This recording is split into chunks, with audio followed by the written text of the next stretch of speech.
Hi, I'm David Weegenaar. The date is the 8th of November 2017, a Wednesday. This is week 52, session number 3.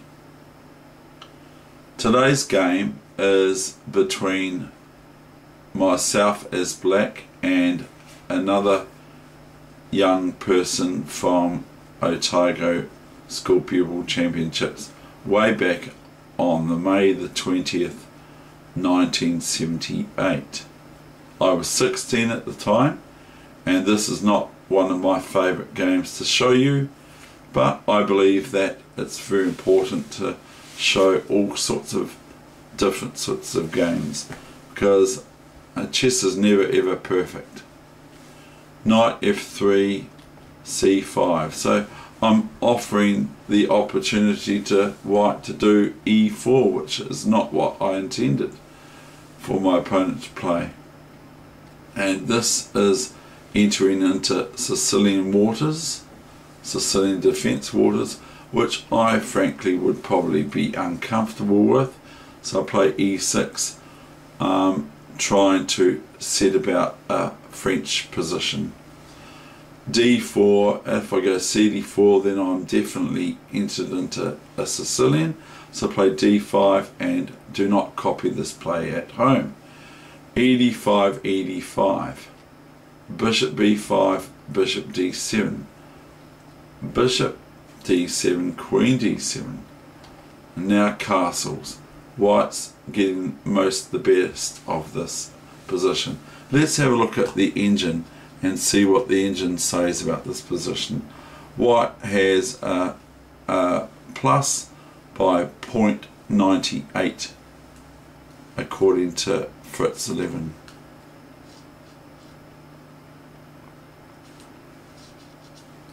We'll keep it on.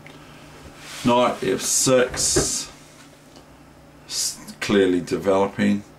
Rook e1 check, and I'm best to place the bishop on e7. I could move my king, I don't want to. I don't want to put my queen in the way because the rook's going to take the queen. If I play my knight to e4 like the computer shows on the computer, then that's not very good either. I'd rather just develop. Now white is threatening, if they so wish, to play bishop f6 here, and I cannot capture with the bishop because it's checked to the king with the rook on e1, so I'd have to take back with the pawn. So threatening disruption. The computer is, funnily enough, saying for me to play knight c6 here, but I didn't, I castled. So all of a sudden it's gone decisive advantage for white. My opponent played the correct move dc5, and I should, according to the computer, play h6, but I play knight c6, so it was best to play h6, even though my position is now in white's obvious, amazingly great favour. Knight c3, white just will not relent. Rook fd8, queen e2, bishop c5. I just got to the stage where I've had enough. Bishop f6, my pawns are now disrupted to where here I've got 1, 2, 3, 4 disjointed pawns.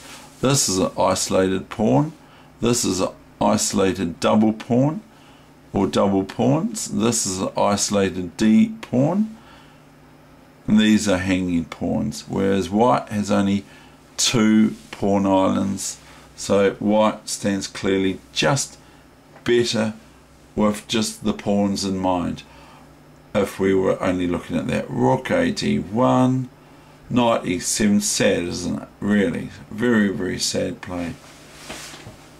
So knight e7, sort of just defending the D pawn on d5 instead of the queen defending it, because white would just be able to take this pawn.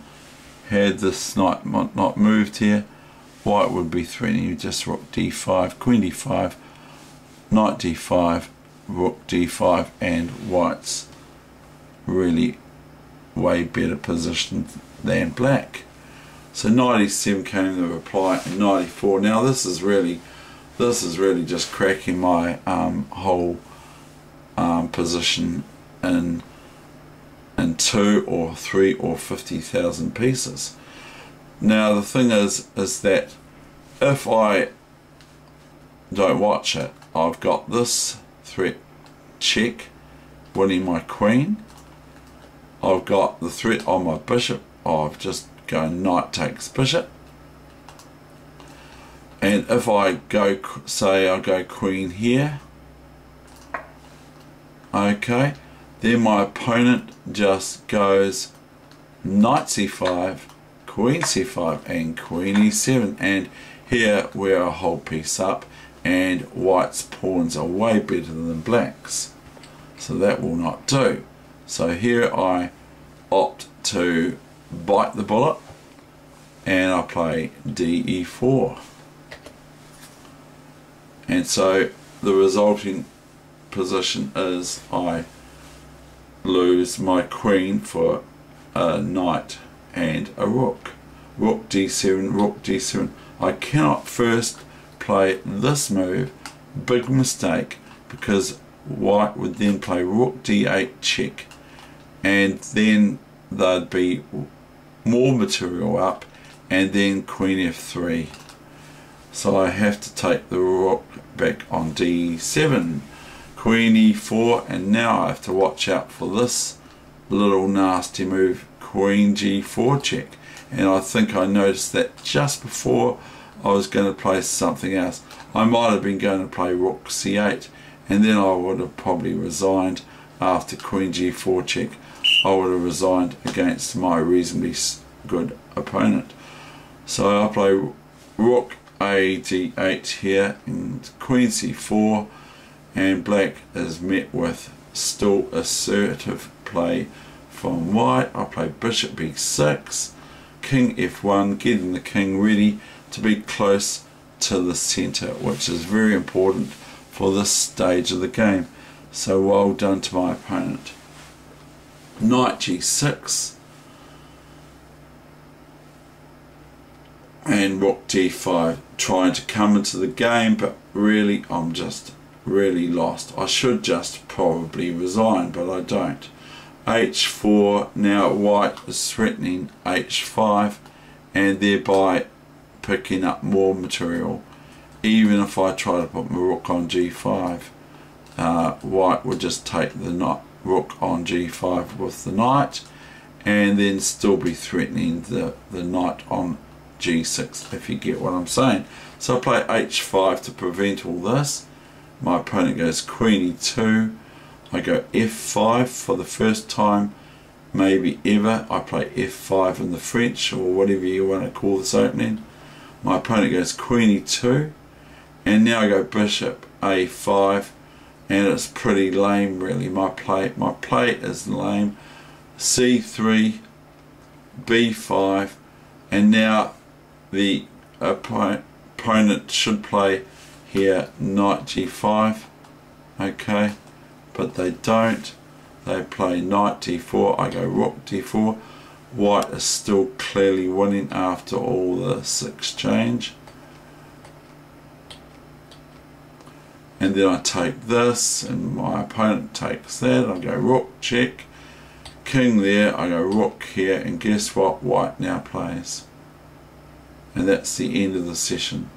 What does white now play? And the biggest blunder on the board, or one of them,